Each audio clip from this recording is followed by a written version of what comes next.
here's what I believe.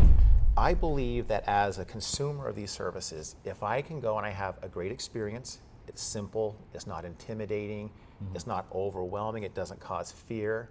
I believe that my data is going to be kept private. Great experiences drive loyalty, drives trust. And as I think about what you do in public health, driving trust is how we're going to make real progress on community health and wellness.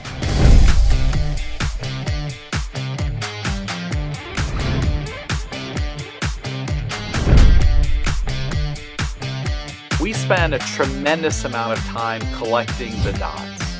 We need to spend just as much time in connecting those dots. And that's what Public Health Connects is all about.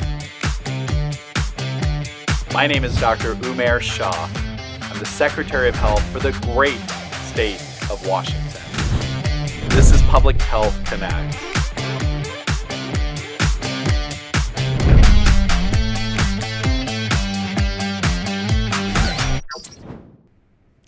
Hi, welcome to Public Health Connects. My name is Dr. Umair Shah, Secretary of Health for the great state of Washington.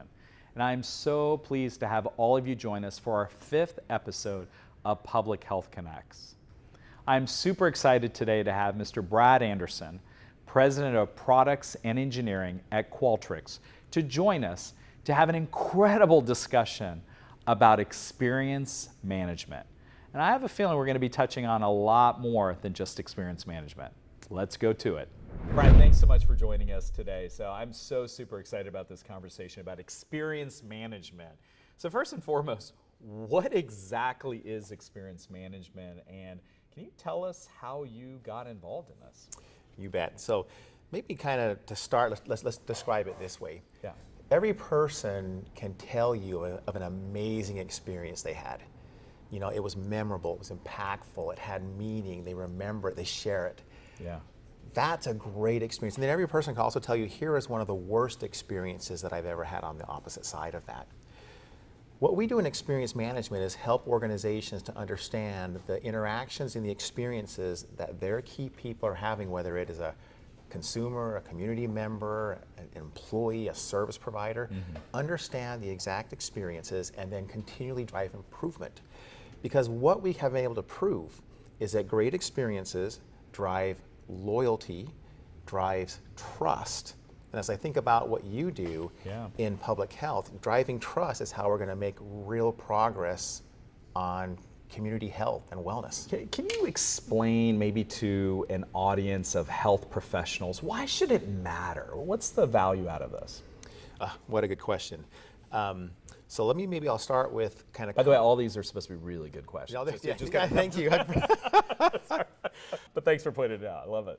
Let me start with kind of like the commercial healthcare providers, and then we'll come into community and kind of state. Public sector. Exactly. Yeah. In the world of healthcare, where you're talking about a commercial organization, you understand that there's Medicare and there's Medicaid, and actually those funds are paid out to the hospitals based upon the quality of the service that they give the patient. Sure.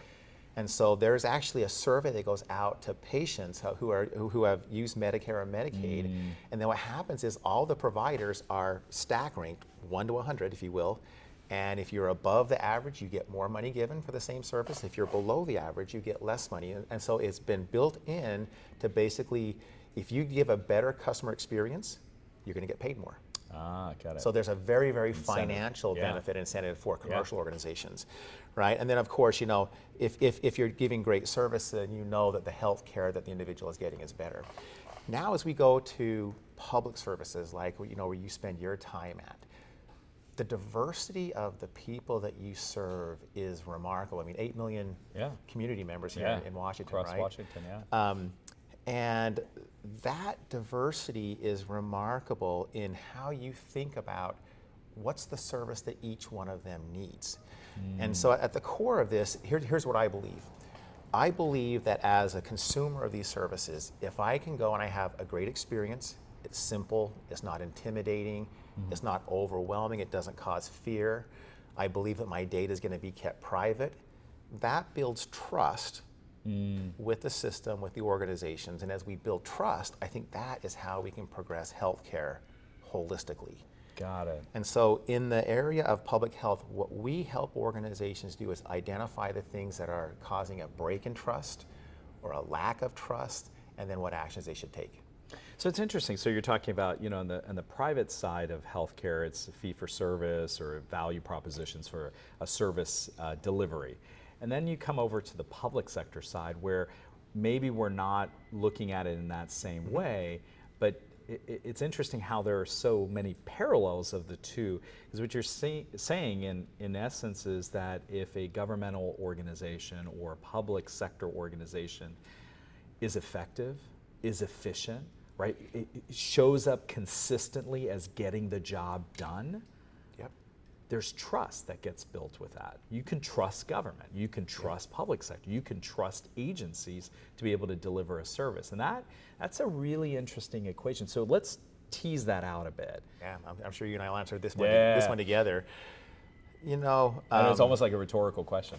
Well, of course it's got to matter, but why? Yeah, you know, so I go back to the challenge that organizations like your organization has, you know, the diversity, whether it is cultural, demographics, health needs, language support, the breadth is really quite remarkable. Geographic location. Exactly, right? yeah, so rural, you know, suburban. You know, if you think about most commercial companies, they have what they call an ICP, which is the profile that you're going after. It's the optimal customer profile. Well, what's the profile of the 8 million community members in the state of Washington? Right, they're all different. They're all different, Yeah, right? yeah. And so it's important to be able to understand those nuances. And so, you know, how do you identify the things by segment, by cohort, by different groups that are meaningful and impacting for the positive, things that are impacting for the negative, because one size does not fit all. And so one of the reasons why it's so critical to measure the customer experience is to be able to understand those differences in this broad diversity of individuals that you serve, because their needs are different, their expectations are different, their fear, anxiety, trust is different, and you're trying to move all of society to a level of trust that says, this is an organization that I can believe in, I can trust, and they're going to help me get better, they're going to help my family, they're going to help my community. That's why we do it. So experience management almost feels like we're just managing you, right? We're just like almost chronic care management, and you know, for diabetes or high blood, we're just managing you. But what we're really trying to do is enhance that experience, right? We're trying to make sure that that blood pressure isn't just managed, but it's optimized, right? Yeah. It's the best to decrease your cardiovascular risk, for example. How does that play into? Is that even a term? Experience enhancement. I mean, I just made it up. I should get, you know, at least some, you know, kudos here. I've already trademarked it. Dang. It always happens to me. It's always like two days late. But experience enhancement, what does that mean to you? Yeah, the way I think about this is, the language I often use is there's experience monitoring and there's experience management. Monitoring is passive. Yes. And so as I think about experience management, it is being able to understand what needs to be done and then taking the action to close the loop. Got it. So you're actually managing, you're actually doing something. You're active. I mean, it's a verb. Got it. Management is a verb. Yes. Taking action, closing the loop. You know, and so like in your organization, what do you measure? What do you celebrate? What do you reward? Do you reward and celebrate closing the loop? Do you have a culture that says, I understand what I need to do for my customers, and our culture takes action? And so as I think about the real transformation that we try to work with organizations to drive, is that transformation of being customer obsessed, experience obsessed. Yes. That's what it comes down to. Yeah, it's almost like what I would call it is the relentless pursuit of health is like our that. business, right? That's what we do, relentless pursuit of health. And I think you're talking about that. How do you do that? Well, you manage, you enhance, you really work towards understanding the customer, the consumer, the community member. right. And you work towards enhancing that. So let's go to this other piece that I just alluded to about different kinds of data, right? So you have lots of surveys, and you have different kinds. You have, you know, numbers, and maybe you can describe what's quantitative, what's qualitative. We focus a lot of times on the numbers, right? The quantitative. So maybe describe a bit about what the two are. Here's the easy way to think about it. Quantitative data shows you what is happening. Qualitative data shows you why. And until you understand the why, you don't know what action you should take. So quantitative data tells Is you the what is happening. and qualitative tells you why. Correct. So let's dive into an example. Okay. Yeah. I'm sure that your organization does surveys of, did our department, did we meet your service needs, and you get an answer back. Sure. Right? So it's very common in public sectors like this to see that 20% of respondents say like, no, you're not meeting my expectations, you're not meeting my needs. Right. Well, the first question you and I have, or any leader in these organizations, is, okay, so why? Another way to think about it is it's conversational feedback, not a number of a scale of, on a scale of 1 to 5, how did I do? It's an open-ended question or conversation of, well, what could we have done better? Give you an idea of the scale at which we operate. In 2024, there will be 1.2 billion survey responses that come into our platform to be analyzed. 1.2 billion. Correct. That's a lot of numbers and people. It is. Yeah. Okay. It is, right? Yeah. Okay. But there's a gold mine of data that can be used to really learn without having to ask community members what they want because they're already talking about it. So think of when an individual calls into a call center. Have you ever had that where you get onto a call center and they say, this call may be recorded for training purposes? Yeah. Okay. Those calls come to us. And then what we do is we transcribe them from voice into text. Wait. So it actually, people, because I Yeah. just thought it was a line that somebody just like, Some this compliance call thing. can, yeah, and I was like, they're just saying that. They're actually not. So there actually is something about the user experience. 100%. Oh my gosh. So I'm thinking about the last time I called the phone company and I was not happy. So that's probably been somebody is, oh, that's great. That's Yeah. great to know. Yeah, so what I've happens learned is- like a big thing like right now. I'm like, really, when they say that, like, yeah, you never record this. Now I'm like, oh, they do record this. Oh, this It's is the great. best data set to learn from on the planet. Oh my gosh. You think about it, you have a 5-minute call with a care provider, with some kind of a call center, whatever the case may be, is you're talking about your experience. Yeah. You, in your language, and just your natural language, you're expressing joy, fear, anxiety, anger. So using AI, we're actually able to go take a look at all those conversations, separate the individual from the agent, Yes. then go take a look at what's the intent of the individual, what are they trying to do, what emotion are they feeling, and how intense is that emotion. We actually are able to identify more than 53 different emotions. We then can also identify how much effort is the individual putting forth to try to make it work. And so, all that data is automatically done through our AI in seconds for every call that gets sent into us. Okay, so here's the question. How many calls do you think we will analyze in 2024? Okay, so a million, 10 million, 2 billion. 2 billion. 2 billion. And that's growing 40% year over year. Oh my goodness. So a conversation is a chat, Yeah. it's a posting on a review site, it is a post on social media, Oh my gosh. it's a call with a call center. That is all unstructured, qualitative data Got it. that we then use AI to really give you the insights and help you to identify different segments, different communities, different groups of people, and then be able to understand how their experience is different from others. We spend so much time collecting dots, and Public Health Connects is about connecting those dots. Yep. So Getting the full picture. yeah, so Brad Anderson with Qualtrics, you're talking about exactly that. How do we collect and connect those dots? So collecting is a lot about the data piece, and connecting is about then making sense of that. That's right. Right? But when you have so much information, right? You talked about 2 overwhelming. billion, right? Or 1.2. I mean, these are like overwhelming numbers. So how do we make sense of all this? AI, it's going to be a thing. Yeah, it's like breaking news. Exactly. AI is breaking going to be a news. thing. Yeah. So let me explain why I say that. I think we've unlocked over the last decade how to collect data at scale. Yeah. I think we have figured out how to analyze data at scale.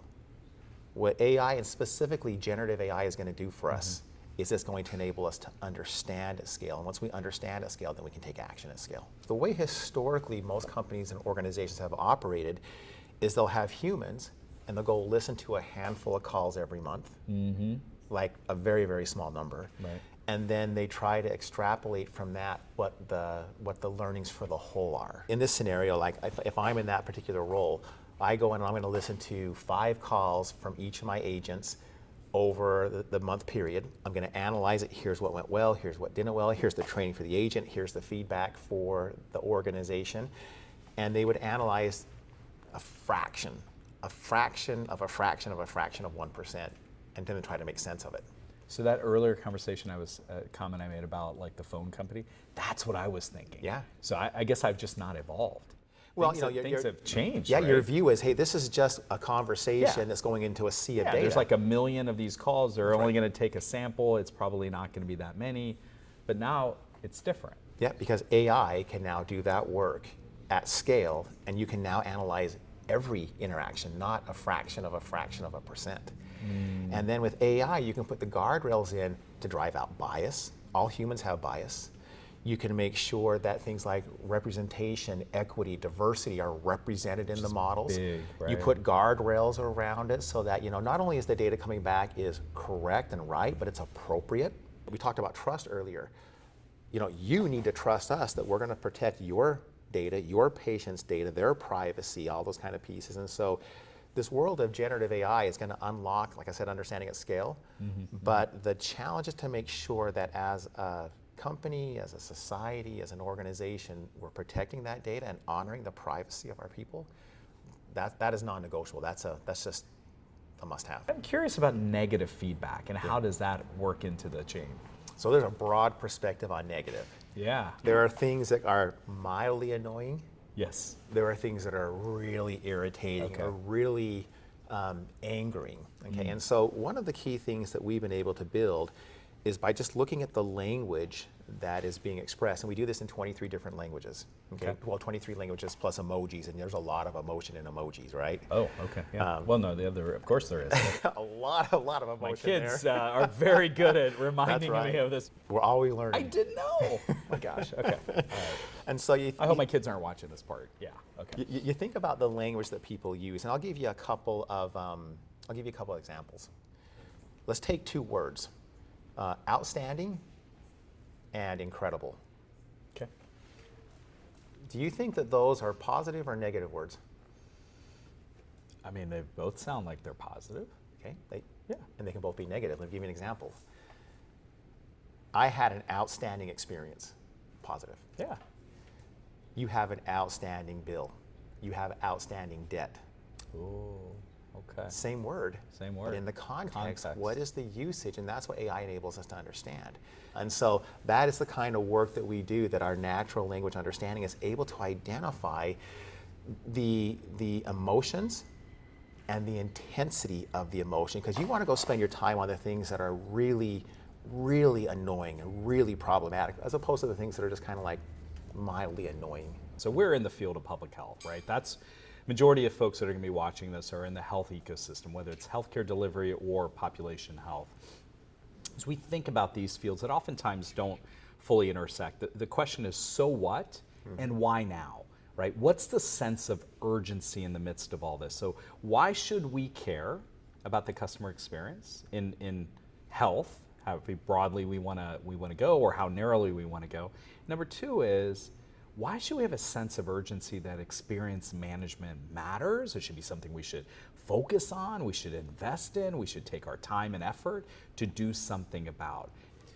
So let me give you an example from commercial organizations that kind of puts, I want to draw a parallel here. There was some research that Harvard did recently where they wanted to understand what the lifetime value of a customer was who was highly satisfied versus someone who was emotionally connected to the brand.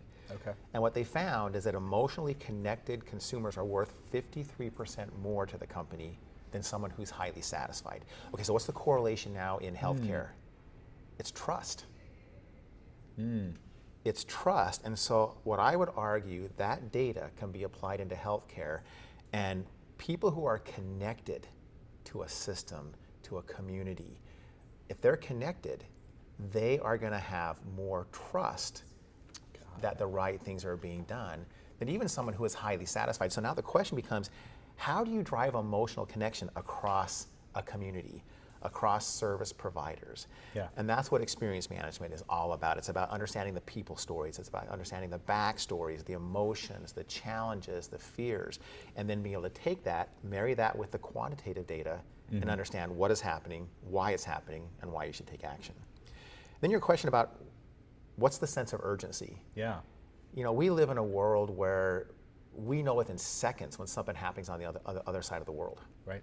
I mean, literally in seconds. In healthcare, if someone calls in and there's a complaint, there's some kind of an issue, and no one ever gets back, whatever trust there was there is now gone. Yeah. But if you are able to get back quickly, within minutes, it's like, oh my word, they're listening. They're listening to me, they're understanding what my needs are, what my challenges are, they're taking action. I believe in this organization, I trust this organization. And so that's why I think taking action and doing it quickly Is important. is important. Two follow-ups on that. One is you talked about the sense of urgency and recognizing that getting back to somebody is a currency of trust, right? On the flip side, when government organizations or public sector organizations are trying to do that, we don't always have, if we're not focused on this, we don't always have the capacity to do that, because it's really about a gap that's in our field, but also recognizing that we've got a responsibility, because to your point about currency of trust and what people think about how community members see public sector. They want public sector to be just as robust, efficient, effective, strong, reliable, consistent, whatever the words are, as anybody else. So do we have a responsibility to build the capacity within our organizations, our teams, our people? Yeah. Do we bring it in? How do you see that part of the equation? Yeah, it's a real challenge. It's a real challenge. You know, again, here in the state of Washington, 8 million members of the community. Yeah. And you know, I would say it's probably impossible for you to ever staff up humans to go take all these actions, okay? And so the way that I see this all playing out in the future is the AI will get good enough that it'll be able to work on a set of rules and guardrails that your organization defines, that will then take automated action for things that it understands are simple or easy to do. And so you take those things that are kind of like rote, repetitive, and you automate all of that. Then where you reserve the use of humans at is when judgment has to be made, when there's complexity that you just can't capture in a set of rules. The nuances. Correct. Yeah. And so today a lot of these things come into humans try to analyze it. Humans are not going to be replaced. Humans are going to move to doing things that are much more impactful. So it's interesting because I know my question was about a sense of urgency earlier, and it sounds like the sense of urgency is that it's happening today. So in order not to be left behind, in order to be upfront, state of the art, and to be ahead of the game, ahead of the curve, we have to be looking at these tools today. That's right. To really make sure that it's not even about tomorrow, today, to make sure that we're responding to our community members as well as our people. We live in an experience economy. Yeah. People make decisions on where they're going to spend their time, who they're going to support, all those kind of things based upon the experience that they're being given. Yes. And so, to me, being able to understand that experience and be able to act on that experience in real time is where all this has to go. Because, trying to repair some kind of a relationship or trying to repair some kind of experience hours or days after is harder and it's less meaningful than doing it in the moment. I get asked the question all the time, will AI replace humans? I didn't want to ask that question because I've asked it like 10 times of 10 different people, but go ahead. Yeah. Actually, let me ask it. Brad, do you think that AI is going to... Go ahead. I just thought it would. Yeah. So You're number 11 now. Yeah, well, there you go. The answer is no, but here's what I believe. Organizations and humans using AI are going to replace organizations and humans not using AI. And that goes to your point about we need to be using this technology right now. Today. Yeah. Brad, I want to segue. This has been fascinating, just incredible. Be Well Wa. It's our health and wellness initiative with 4 pillars of movement, nourishment, emotional well-being, social connection. Yep. It's really about health and wellness and how do we take health, population health, public sector, and think about how do we improve the health and well-being of an entire community or set of communities. So our tagline is find your apple. What is your apple? What gives you solace or health, wellness, happiness? What is it that is your jam? And if you tell me the right answer, and I'm going to check with generative AI, I am going to. This is That's probabilistic. right. Yeah. To me, it's spending time with my family. You know, we have 5 children. Yeah. 4 are married. The 5th one might as well be married. You know, he's been dating the same girl for 7 years. We just had our 6th grandchild come into the family. Congratulations. And that's what gives me solace, that gives me purpose, that gives me energy. That's what, to me, life is about. I love to work. I'm a workaholic. I'm very competitive. Yeah. But that's the long term. That's the meaningful thing that really gives me purpose. Thank you so much for the time today. Oh, I appreciate that. This is awesome. Thank you. All right. What an amazing discussion with Brad Anderson. I know you will agree that there was so much to unpack and so much more time I wish we had. One of the takeaways that I took is this whole notion of trust and transparency. When we have positive experiences with the people that we serve, we engender trust. And you saw at the very end, we talked about Be Well Well. It was very much about the 4 pillars of movement, nourishment, emotional well-being, and social connection. I hope you will take that to heart in whatever you do and you find your apple every single day. This is our 5th episode of Public Health Connects, where we spend not just the time in collecting dots, but connecting those dots. Today was a prime example of that. This is Dr. Umair Shah, Secretary of Health for the great state of Washington. Thank you for joining us. Until next time, be well.